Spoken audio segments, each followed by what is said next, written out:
Good morning. This morning we have our last missionary. They're going to be coming up, and they are the Aldermans, and they are Ed and Carol's granddaughter, Kirstie Alderman. And we've had missionaries that dealt with our community. We've had missionaries from abroad this year, and now we have, if we look around, we don't have a lot of younger people in our congregation, so they're going to talk to us from their mission field, which is Christian Challenge for the college level people that we need to have in our congregation. So without further ado, Kirstie, would you come on up with your husband and speak to us about your Christian Challenge? Thank you. Thank you so much. I'm just going to realize I'm like, I didn't turn this on first. There's the power button. No, hold it. Hold it. Okay. All right. Okay, cool. Coming through now. I may be younger, but sometimes technology still intimidates me. So my name is Kirstie Alderman, and my husband with the Jesus is Better shirt is Stephen Alderman, and I work for a college ministry called Christian Challenge, and my grandmother's walking in, so Ed and Carol Barons are my grandparents, and I've actually been to your church several times because when my grandparents bought their house up in Sholo, they'd bring me up here over the summers, and so I'm really familiar with this area, and something exciting is we're actually going to be moving up to Sholo in December to start Christian Challenge up there.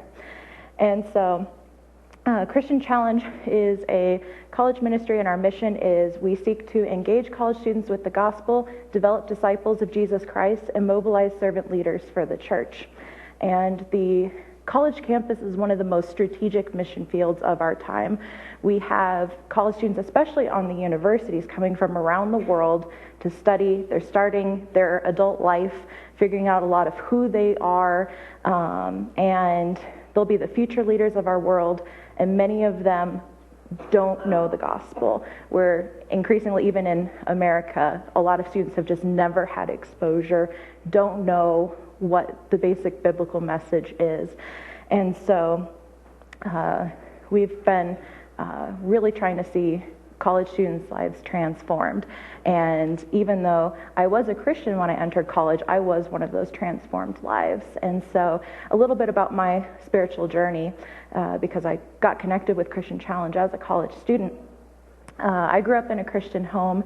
My parents were really good in instilling Bible stories and biblical principles into my life, and so I always believed from a young age, and actually gave my life to Christ in the second grade. It's kind of a funny story because I was in Sunday school, and the class leaders asked if anyone had ever given their life to Christ, and I was used to the one knowing all the answers, and I wanted to look good, so I raised my hand, but I hadn't. I didn't even know what that meant. And so then they explained what that meant, and they asked, does anyone want to give their life to Christ? And I did. But I couldn't raise my hand because I already said that I gave my life to Christ. So I realized I was a sinner because I lied, and I needed to give my life to Christ. So when I got home from church that day, I hid in my bedroom and I gave my life to Christ. But I was someone who, I love scripture, and I loved learning facts, and so I had a lot of head knowledge, but I realized that Jesus really wasn't Lord of my life. He was kind of an aspect of my life, and I could kind of shut that off whenever I wanted. And I was also someone who, I didn't really have a lot of other Christian friends around my age. I had one friend that I had met in high school, but otherwise they were often either the girly girls or the sports people, and I was nerdy and didn't do either. So I was used to kind of being a lone wolf, which I didn't realize at the time was unbiblical. And when I entered college, I went through some hardships. My dad was diagnosed with Parkinson's at a young age of 47, and he was always the person I looked to spiritually and would ask him a lot of questions. And in the beginning, he took it really hard. And so as he was kind of dealing with his mental battles, he wasn't able to spiritually lead as much. And I, at the time, kind of felt like there was some broken trust. And I was 18 and I knew better. And so I kind of did my own thing. I dated a non-Christian for about a year, which is a terrible idea. Thought, flirt to convert, that is never a thing that works. It just brings you down. It does not help them come closer to Christ. And I grew kind of really bitter and jaded about a lot of things. I never lost my faith in Christ, but I had no relationship with him. And that changed starting my sophomore year in college. My one Christian friend from high school invited me to Christian Challenge. We had tried a couple of the college ministries that were on Arizona State University. And again, we just had the problem of we just never really connected with people, even though they were awesome ministries. And so her mom had heard about it, and we're like, fine, we'll check it out. And it was the first time that the culture at that time was kind of the nerdy kids who didn't belong anywhere else in youth group. And so at the time I thought, hey, I plug into this really well. And so I really went at first for the friendships, and it was kind of nice because I had stopped going to church of, I get my little bit of Bible. And but as time went on, it really began to challenge me. And going into my junior year, we got a new director, Trevor. And something he talked about a lot in his first semester when he came to Christian Challenge was, if you're a follower of Christ, you're a disciple, and disciples make disciples. And I had never heard that I could relate to the disciples. They were just kind of those 12 men that I didn't really understand before, and realizing also that I should be sharing my faith more. And that was something that intellectually I agreed with, but I thought, I'm never going to do that. I don't like the awkwardness. I don't want to lose friendships. That's nice, but that's not part of me. And but as the semester kept going on, God just started to work a little bit more on my heart and point out these kind of unbiblical aspects that I'd been hanging on to because I wanted to protect myself. And over spring break, we took a trip to Disneyland. And funny enough, I actually just got back from Disneyland 2 days ago with two of the girls that were actually on this trip about 8 years ago. And it was something that radically changed my life, because even at Disneyland, which is a place you go to where it's fun, these were students that were so passionate about God. Even in line, they wanted to talk about the Bible. They wanted to talk about what God was teaching them. We spent an hour or two every day just having Bible studies in the park. And I realized, even in an aspect that's fun, like Disneyland, God just permeates what their life is all about. And I realized I didn't want to be living the way I had the past couple years, where I was just so bitter and closed off. And so I rededicated my life to God, and he changed my life again that day. And so after that, I just had this passion and desire again of, I realized, I thought I was the kid who knew all the biblical knowledge, and I realized how much I didn't, and how much also it was just, again, facts and trivia knowledge versus really transforming my life. So I wanted to get as involved with Christian Challenge as I could. One of the girls on the trip, Maddie, started discipling me and investing in me, and would work through all kinds of stuff. And she'd invite me alongside in her life of, even when we're grocery shopping, let's talk about what God's been teaching you in the Bible as we go grocery shopping. And I was asked my senior year to join student leadership, which is a huge aspect of Christian Challenge. And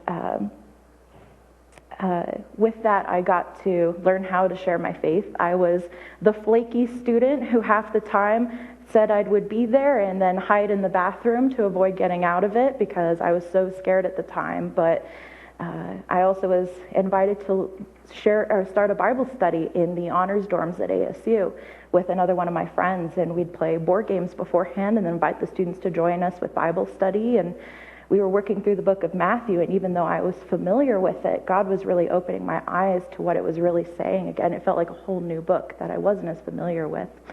And through that process and serving on student leadership, God changed my heart and really gave me a passion for fellow college students who were lost, who didn't know the gospel, and for students like me who might have been Christian, but God still, they were not really passionately living for Christ. They had not really given him control of every aspect of their lives.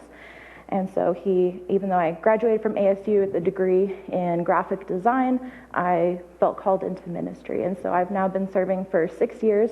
I served 3 years at Arizona State University, and the last 3 years I've split between Mesa Community College and Chandler Gilbert, and then in December we're actually, as mentioned earlier, moving up here to Show Low to start at Northland Pioneer down the street.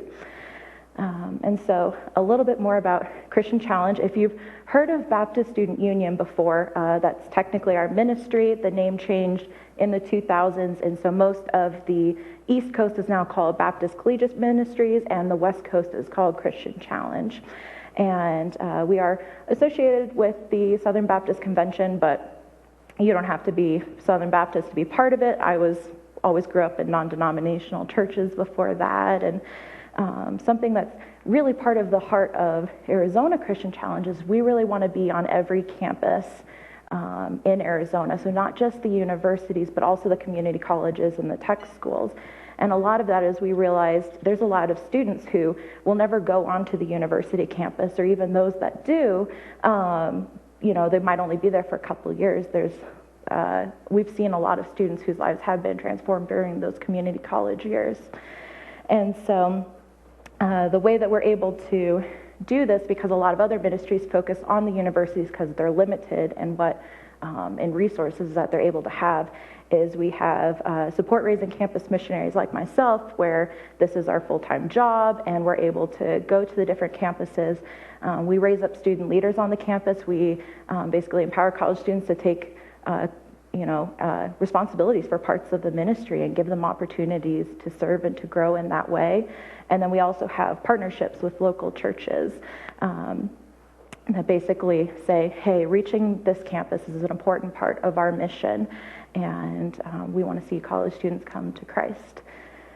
So, second page.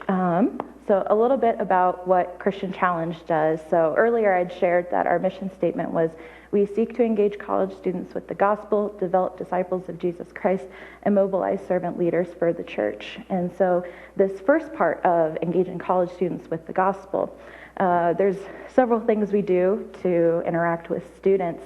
And the first main one is tabling. So something that is really common on the university is if you're a club with the campus, and we usually try to get club status with the campus, is usually have like a table that sits out on campus and you promote your club. So you have the art club or educators club or whatever exists. And so we do that, but we also use it as an opportunity to start having spiritual dialogue with college students. And so we usually have a whiteboard, and we'll ask a question on it that students can answer. And sometimes it's a fun one, like, is cheesecake a pie or a cake? And sometimes it's a deeper question, like, why do bad things happen? And especially on those deeper questions, it's kind of fun to ask the students of, why did you write that answer? And start having some of those conversations with people. Another really cool aspect about us consistently tabling once or twice a week is we get to know some of the other clubs on campus. And so, especially on the university where they have such a high tabling culture, you get to know a lot of the clubs that table around the same time. So at ASU, we would sometimes be with the Student Secular Alliance, which is the ASU's atheist club. And as time came on, we actually got to grow friendships with them. And my boss, Trevor, was actually invited onto their podcast a few times and got to share the gospel on that podcast with them. And another group was the LGBTQ club. And at first things felt a little awkward, but as time went on and we just started conversations with them, we were starting to be able to have those deeper dialogues of like, hey, where do we disagree, but what's the biblical reason for that? And while they still in the end disagreed with us, there was something that there wasn't any animosity, but they were understanding where we were coming from. And we also built like a relationship with the Baha'i faith table and things like that. So it was kind of a cool way to meet some students who were passionate about a topic sometimes that was in opposition to the gospel and the Bible, but being able to make those connections was really cool. We've also done different evangelism events on the campus. One of those is henna. If you don't know henna, it's really common in India or parts of the Middle East, and it's kind of an ink that lasts for about a week or two, and it's usually intricate designs, and people have designed designs that tell Bible stories through it.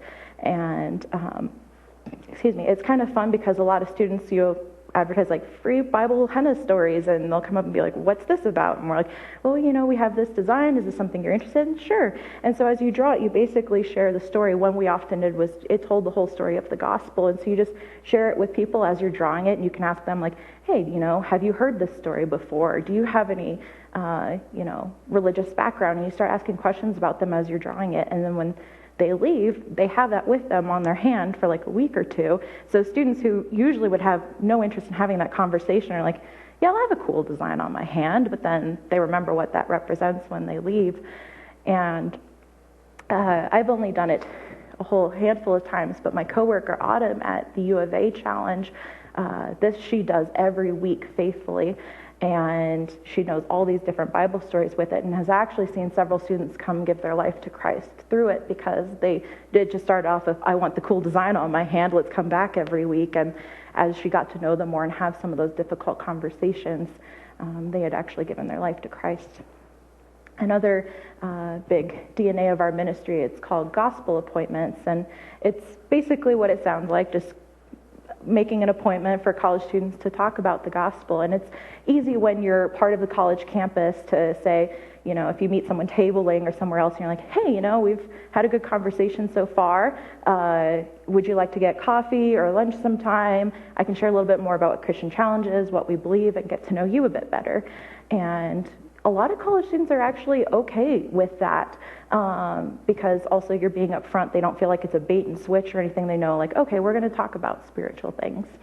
And we have seen really good conversations and students come to know Christ through having those dialogues. Often it's getting to know their story, asking them questions, and then sharing a bit about your own testimony and sharing the gospel, and sharing about the brokenness and the sin that we have and our need for a Savior, and how Christ can reconcile for those who repent and believe, and asking them what they think. Are they someone who wants to give their life to Christ? And a few stories about evangelism through Christian Challenge while I've been a part of it. The first story is Kaylee, and she actually first started coming to Christian Challenge back when I was serving on student leadership before I came on staff. And she was not a Christian, but her friend Emily was, and Emily saw our table and was looking for a group to get plugged in with. And we actually said, hey, it's super last minute, but if you're interested, we also have a winter retreat coming up, and we'd love for you to come if you're interested. And she said, sure. And Kaylee was freaked out by this because she already wasn't sure if we were a cult. And then she's like, so my friend is going to go with these people she has no idea about into the woods for a weekend. They might be a cult. She might die. So she actually came on the trip with her to protect her friend. And while she was there on the retreat, she gave her life to Christ. And Kaylee was an awesome student to have. And she was someone who, for me, who kind of always grew up in church culture, she was someone who really had no exposure to it. And so it was humbling for me to realize that someone who wants to know and learn, but you have to start sometime of defining these basic terms we take for granted. She'd even ask, like, who are the Israelites? And it's like, people from Israel? Like, you don't have to be a Christian to know that. And it was, again, humbling for me to realize. And as I got to invest in her as a friend, and then when I joined staff, she continued to grow, and we asked her to join student leadership. And she led a Bible study on the campus that was specifically a girls-focused Bible study. That was something she was passionate about. She served on our student worship team for a year, her senior year. And something else she was really passionate about was sharing the gospel with students while we were tabling, because that's how she first got connected with us. And it was convicting sometimes, because when fall starts at ASU, it is hot, it's miserable, and you're sitting outside at a table for 4 hours, and you're like, if someone comes up to my table, that's great, I'd love to talk with them, but otherwise, I don't want to do this. And she'd be like, no, guys, we got this, we got to do this. And you're like, yep, okay, if the student leader's doing this, I've got to do it too. And actually, now that she's graduated, she's joined staff with her church, and she is serving in the children's ministry and also helping with the college ministry at her church. And so it's cool taking this girl who was afraid her friend was going to get murdered by a cult in the woods is now dedicating her life to serving her local church. And another story is Molly. Molly found us because she had a falling out with some of her friends, and her dad said, when I was in college, I found this college Christian group, and they were pretty cool people, so maybe you want to try that out. And so she Googled Christian groups ASU, and we happened to be the first one that showed up. And so she came to our large group gathering on a Thursday night, and when I heard that, usually most people who Google Christian group ASU are usually already Christian looking for a community to get plugged in with. And I didn't learn that she wasn't a Christian until that summer when I was leading a girls' Bible study through the book of Daniel, and she wanted to come. And I realized, oh man, someone who has almost no interaction with the Bible, the book of Daniel is definitely an interesting place to start. But she was also someone who, as time went on, she really wanted to know more, and she'd ask these really good questions, and you could see that it wasn't weird to her, despite the fact that parts of the book of Daniel can seem really weird to someone who's not as familiar with that. And as the fall semester started, we were teaching through the book of John, and she actually gave her life to Christ. And something that's cool about Molly is, so unfortunately she has Friedreich's ataxia, which is a disease that is deteriorating her muscles, and since she was about the age of 10, she's been wheelchair bound. And so she was always part of support groups with other people with Friedreich's ataxia, and she now takes the hope of the gospel to those students. She not only is bound to a wheelchair, but also will not have the same life expectancy as most of us that are my age, and that doesn't dampen her spirits or anything, and she's one of the most joyful people you'll ever meet. And then our final story on evangelism is just from this year over at Chandler Gilbert Community College, and it's a student named Aaron. And Aaron, we first met him before COVID hit, and because one of his friends, Jacob, was plugged in with our ministry. And so he'd sometimes come by the table and say hi to Jacob, but he was never interested in getting plugged in with Christian Challenge. And when COVID first hit, all of the community colleges completely shut down. We had to move everything online. We were not allowed to meet as a club in person. And so we would still host our Bible studies online. And Aaron missed hanging out with his friends. And so he's like, okay, I'll join the Zoom call so I can at least see my friends, but I'll turn off my audio and my video and I'll just listen. And as time went on, he would be like, okay, I'll turn on my video. Maybe I'll ask a question. And this spring semester, my coworker Eric really started meeting with him for gospel appointments and talking not just about the gospel, but also what we were studying. This last semester, we finished working through the book of Luke. And we, one week, had finished going through Jesus' Sermon on the Mount and how Jesus was pointing out that the law was even so much deeper than that and was about the heart of, you know, it's not even just did you commit adultery, but have you ever lusted after someone? Or you might not have murdered, but do you have hate in your heart towards your brother? And he really worked through that with Aaron, and Aaron realized, like, I'm a sinner and I need Christ, and gave his life to Christ. And Aaron is someone, too, who has some reading comprehension difficulties as well. And in the spring, we were actually able to have 2 studies. And so the study that he still remained a part of was a smaller one.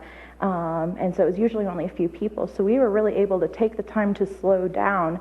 And in many ways, because one of the other students that was part of it was his original friend, Jacob. And we're just able to answer his questions, to work things through.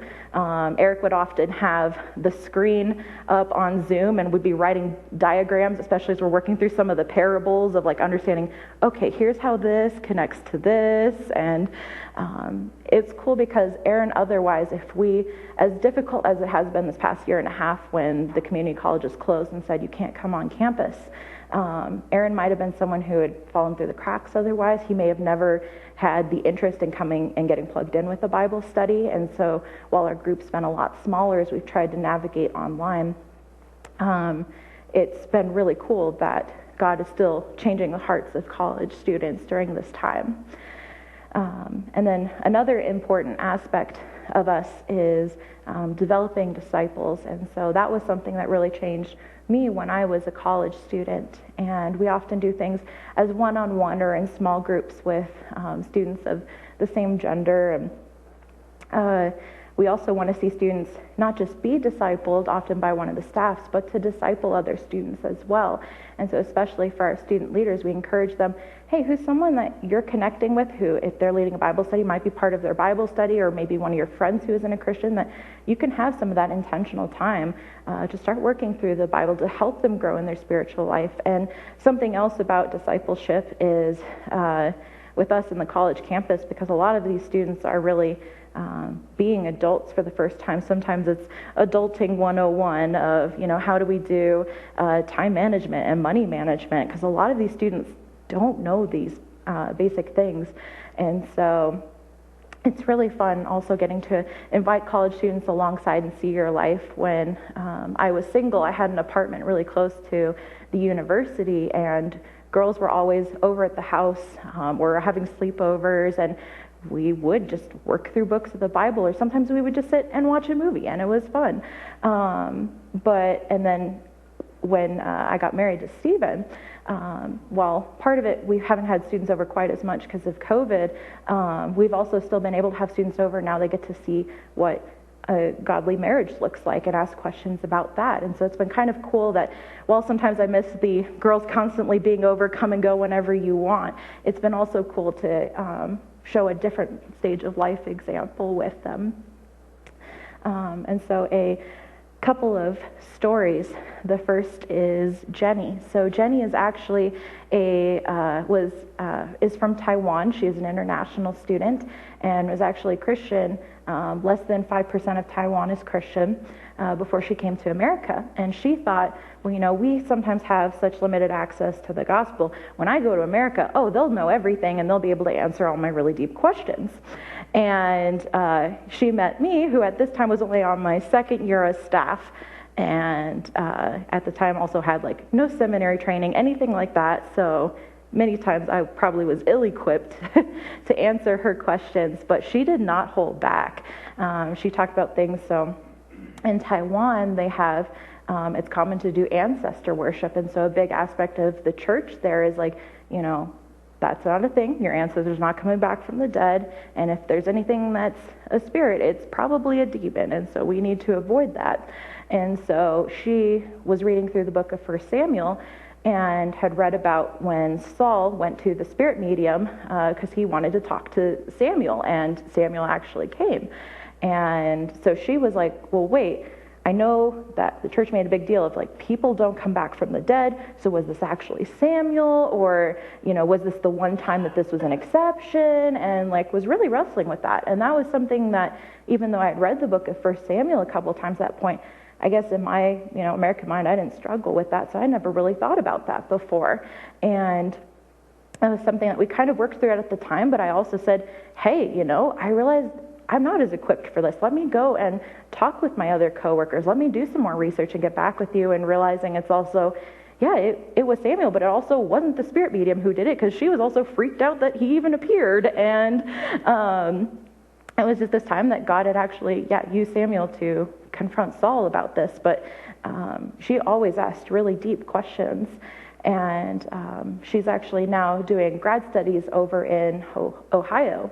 And I'm excited about when she eventually graduates, whether she stays here in the States or goes back to Taiwan, which she still goes and visits her family, being able to take the stuff that she's continued to learn here and serve.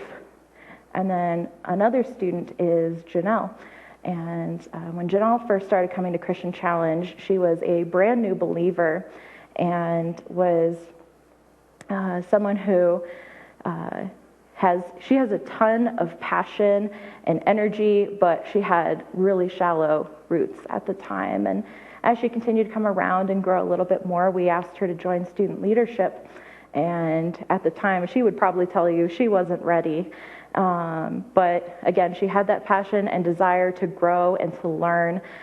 She was someone who she'd sometimes have these things that she'd say, and you're like, wait, nope, that's not biblical. But she wanted to know why. And so it's like, okay, well, let's go through the Bible and see, how do we build a biblical worldview and not just take someone who claims that they're Christian, what they've said, and growing these pieces together. And as she continued to grow and she served on student leadership for several years, she became, when I switched over to the community colleges, one of my go-to student leaders. She came with me, and she was someone who, when she was leading Bible studies, she would always ask me afterwards of like, okay, how did I ask? Because we usually do a little bit more discussion facilitation during our college Bible studies rather than just one person mostly teaching.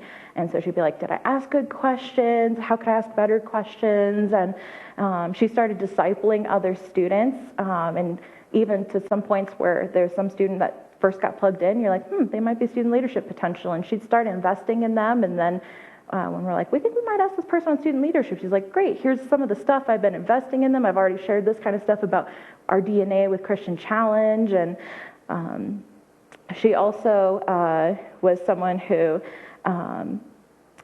when she was leaving the community college, said, you've been investing in me for several years, but I know that now that I'm leaving community college, I need to find someone who disciples me at my church, and I need to get more plugged in with my church.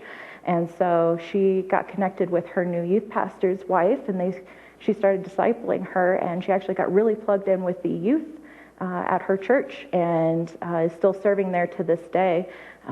And it was really cool because she just got married a couple months ago, and it was awesome to see the youth. They'd come to help set up the wedding and were there helping serving food, and just how they had looked up to her and how she had invested in them, and seeing that change. And it was really cool to see a college student who was so young in her faith, and now where she is investing in that next generation. Another important aspect of Christian Challenge is mobilizing servant leaders, and you've heard me say some stuff about student leadership. And usually if we see a student who, one of the most important things to us is teachability. So obviously they have to be a Christian to serve on student leadership. But if they're really looking like they want to learn, they want to grow, we're not looking for the people who already look like all stars, but really want to give college students a chance to take ownership. We don't believe that they're too young to actively be serving their churches now or be serving in ministry now. And that was something that challenged me. If I didn't realize someone my age, when I was a college student, was allowed to do these things. I know that sounds kind of weird, but it was something that really challenged me. And so we give students opportunities to learn to share their faith with their friends and their classmates. We have them lead Bible studies. We have them lead worship. We have them plan events. And the main thing with that too is not just to serve Christian Challenge, but college is such a small season of life, even though it's important, but we want them to take that and bring that to their church. We want them to serve the church. And we believe that Christian Challenge is not a replacement for the local church. And so we want to see students plugged in with a Bible-believing church while they're still in college. And we want them to serve that church and then take that even beyond college. We want to equip them while they're still on the campus. And so while they might be slightly less involved with their church while they're in college, we want it to ultimately help the local churches be stronger in the long term. And then something that's we're trying to put more emphasis on now, because sometimes we hadn't as much in the past, is missions. And so at least a more local trip of something we do every year is we work at a youth camp called Zona. And so it's for the middle and high school students around Arizona, although this year we were actually in Glorieta, New Mexico, so it's Zona, but not in Arizona. And it was just awesome to see these college students give a week and a half of their life. They support Raise to afford to even go there, and just invest in these youth to share the gospel with them. At night, after the main speaker talks, they have a thing called response time. And so if there's a student who realizes like, I want to get baptized, or I want to give my life to Christ, or, I'm feeling called to missions. What do I do about that? They come out, and it's actually the college students who meet with them and help them work through a lot of this stuff, and then help connect them with their youth pastor afterwards. And so that's been a really awesome ministry experience for our college students to kind of get their foot in the door. Every other year, we also do a thing called Impact, where we serve in a part of Arizona and some of the local churches in the area. So the last time we did it, we served in Yuma and actually across the border in Mexico. And it was really cool to see students. I was part of one of the groups that went to Mexico, and we were working with a local church right across the border. And one group had actually helped a church with their VBS, and then ours was they just wanted us to go out. We had a couple students with us who spoke fluent Spanish and a couple people from their church who spoke fluent Spanish, and we just walked around the neighborhood and we shared the gospel with people. We asked if we could pray for people, and that was something that, even though and some of these students, we don't live far across away from the border, it was still that kind of first experience of international missions, or even when there's a language barrier sometimes. And then my coworker Lainey, who works at Northern Arizona University, has a lot of relationships with missionaries from across the world and has always taken her NAU students on those mission trips, but now she's focusing on trying to get Christian Challenge as a statewide to come alongside with a lot of those mission trips and go share the gospel in other places.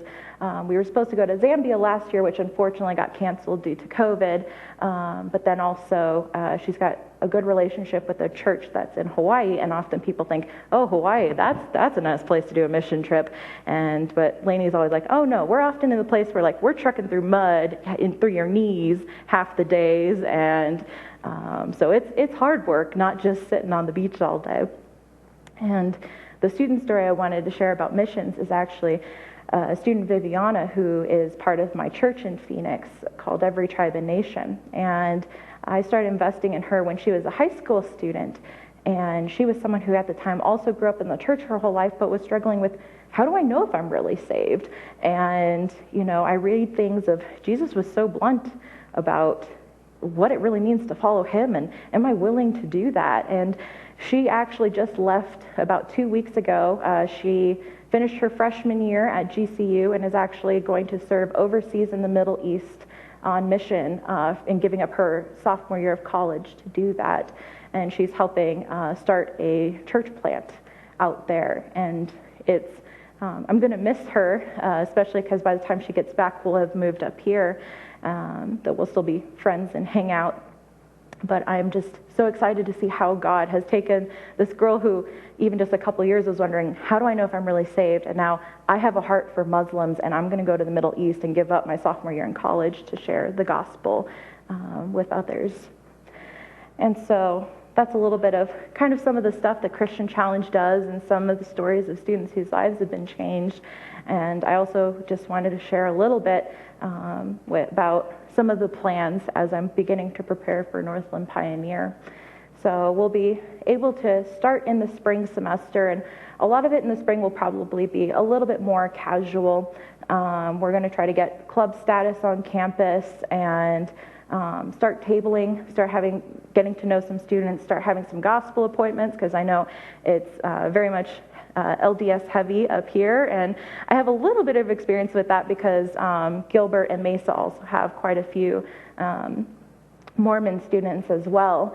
And then if I can find some Christian young adults that we can start investing in so that they can feel prepared to serve on student leadership come fall semester. And but probably a lot of the time we'll be trying to focus on learning the culture of the campus, how can we serve, starting on evangelism, having gospel appointments with students, and then, investing in any Christian students and helping them see themselves as missionaries to their own campus and how can they invest in others. And so our official partnering church with the Northland Pioneer campus will actually be Porter Mountain Fellowship up in Pine Top. And it's kind of cool because they've actually had a partnership with Christian Challenge for a long time. And every April we do a statewide student leader training, and that church has always hosted us up there. And they've hosted some of our winter retreats when we used to do those. So we're excited for that. But that's also not an exclusive partnership. And so while Stephen and I will go be members there, we'd love to work with other churches in the area And if students are looking for a church home, and because you guys are even closer to the campus, if someone is looking for a church home to plug into and they live close by here, or if Porter Mountain doesn't work out, I'd also love to recommend this church to them because this is also another great congregation. So I'm still figuring out some of the details, as I'll still be serving over at Chandler Gilbert this fall semester. It's reopening, so we're actually allowed to be on the campus again, which is really exciting because I'm definitely done with online. We might always have an aspect of we might do one online study because there's some students who only do online school now and never walk on the campus, but I'm really excited to get to do more stuff in person again. But as I figure out some details, I can always keep this church in the loop if you guys are interested as well. And I wanted to thank you guys so much for allowing me to come share a little bit about my story about Christian Challenge and coming up to the White Mountains, and wanted to ask if you guys happen to have any questions. Yes. What do you consider your hardest challenge reaching students at that university and college? A lot of it, so it's even kind of interesting because it's almost shifted, because even though I've only been a missionary for 6 years, the first few years, a lot of it was people believed in there's no absolute truth, there's relative truth. And so, if that's good for you, if you believe that, but that I don't need that for me.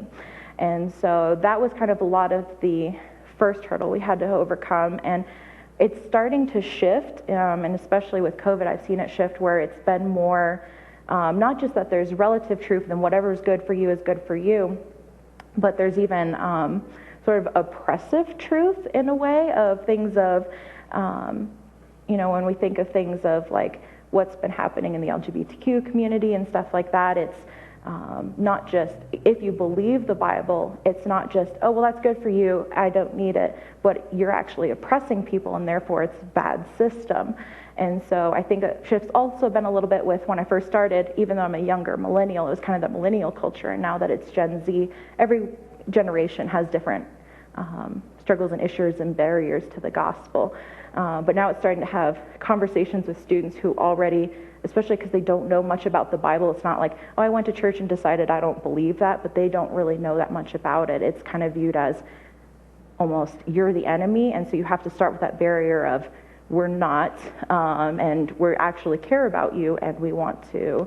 So it's a lot of even just starting that relationship building from the get-go. So, all right, yes? Do you find that the newer generations have heard anything about Christian truth? There's a lot that hasn't. I remember having conversations with some students on campus, and asked one student, oh, have you, we were having conversation over pizza, and I was like, oh, do you know anything about Jesus or the Bible? And she's like, Jesus, isn't he that guy that was like hung on the stake? And like even things like that where there's just a lot of students who, there's plenty of students who also have they might have gone to church a few times as a kid, even if it was Catholic church on Easter and Christmas, but there's increasingly just students who have no understanding of the Bible. And so, and even unfortunately, we had one student at Mesa Community College where she was a young adult leader in her church, and when she got plugged in with Christian Challenge, she didn't know who Moses was. She didn't know who Noah was. She would constantly ask all these questions of who's that? What's this? And you're like, you've been in the church your whole life. You're a leader in your church, and you don't know some of these things that kids learn when they were in young Sunday school. And so there's increasingly very little Bible literacy, and so it's starting from the get-go of people not even realizing okay, you see this brokenness we see in the world that we've been trying to fix? That is because of the fall of mankind, because of sin, and realizing, having people see, not thinking oh, I think I'm good enough to get to heaven because I'm a good person, but having them see well, first of all, do they even believe there's a heaven? And things like that. So it's a very different, it's almost an unchurched culture versus just that's not for me kind of thing. So you have to start from a different place. You have to define a lot of terms that we kind of take for granted. Things like who is God? What is sin? What is the gospel? Who is Jesus? They don't know a lot of those basic things. So.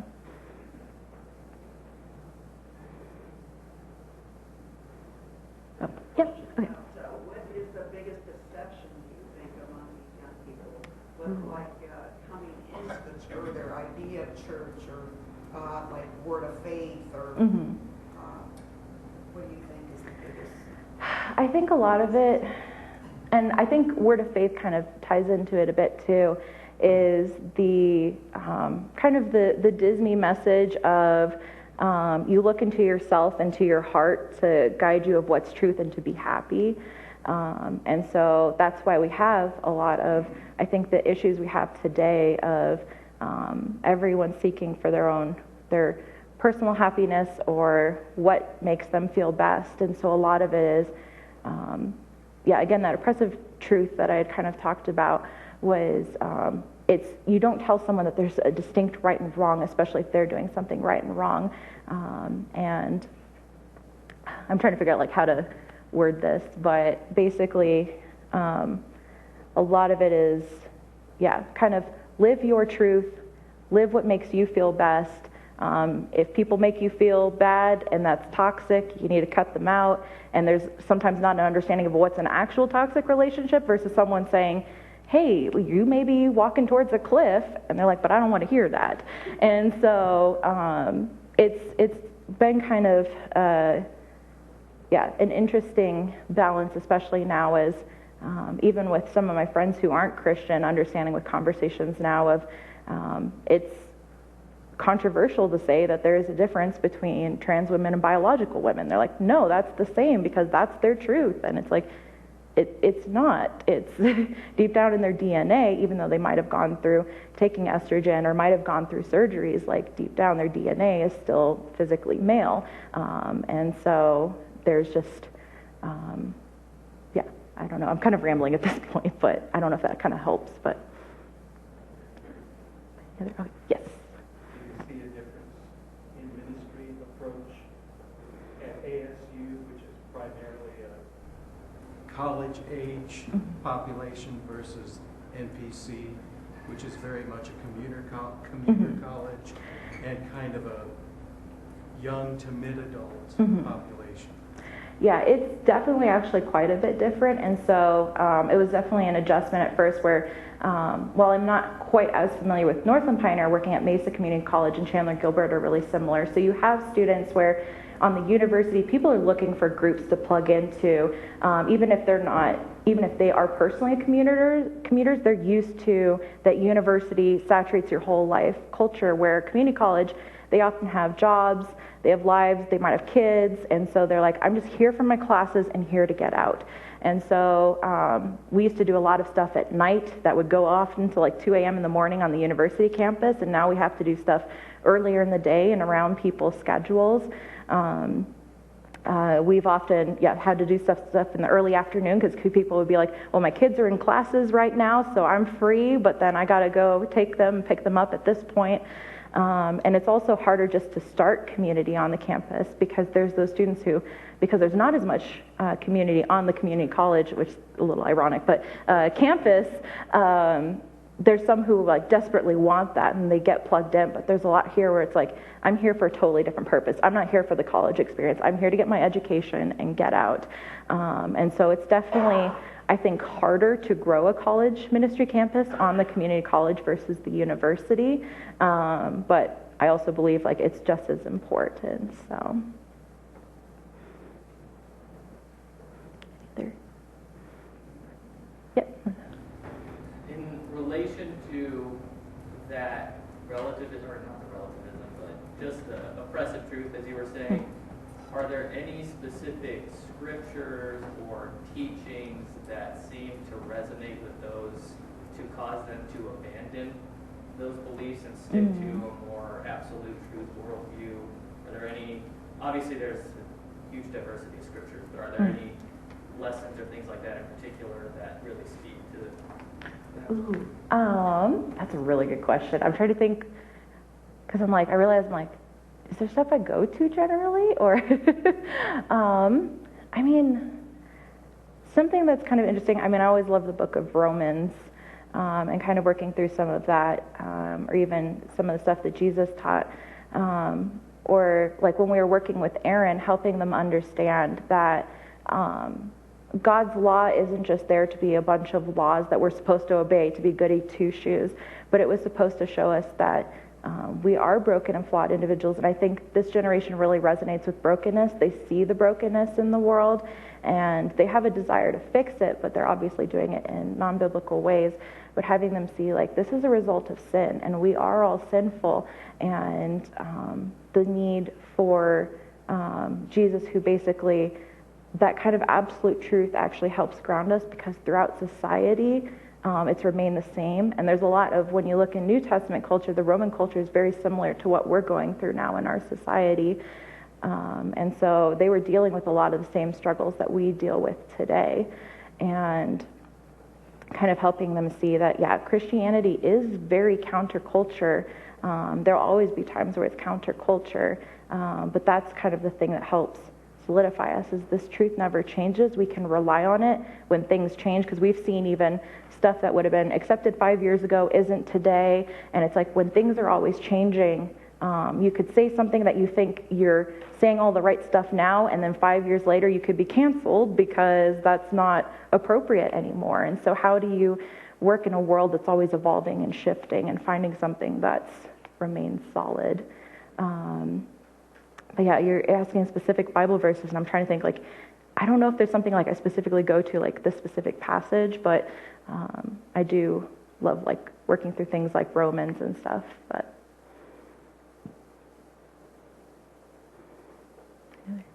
yes. I've listened to a lot of conservative radio, and they're always talking about the professors in colleges are more interested in indoctrination versus education these days. How much of that do you see? I think it depends on the major. So like for me, where I was in graphic design, I didn't really interact with that much, because it was more, okay, do you know how to design a typeface and things like that? So there was less of those. But I also have a friend, he also is one of my coworkers now, who got a philosophy degree, and he definitely encountered that a lot in philosophy. And so I think there's definitely a push for it on the college campus, I think especially at the university level.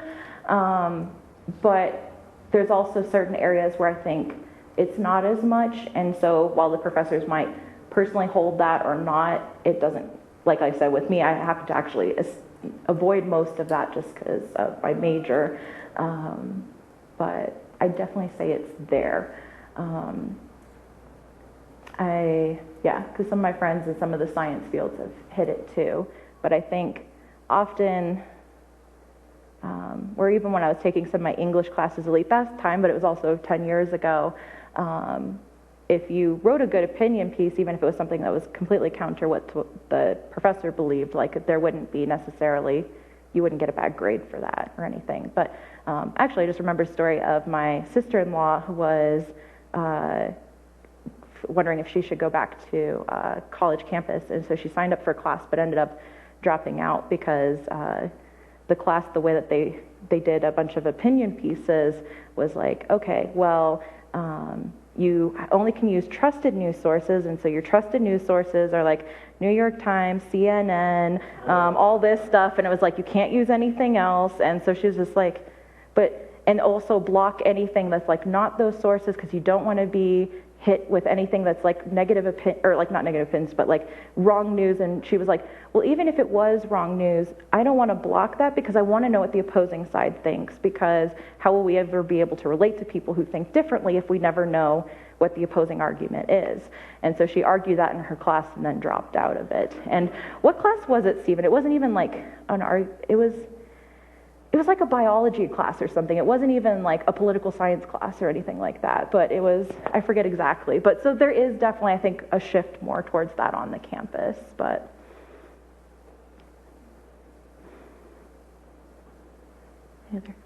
it's okay if there's not. All right, well, thank you guys so much for the opportunity to share this morning, and yeah.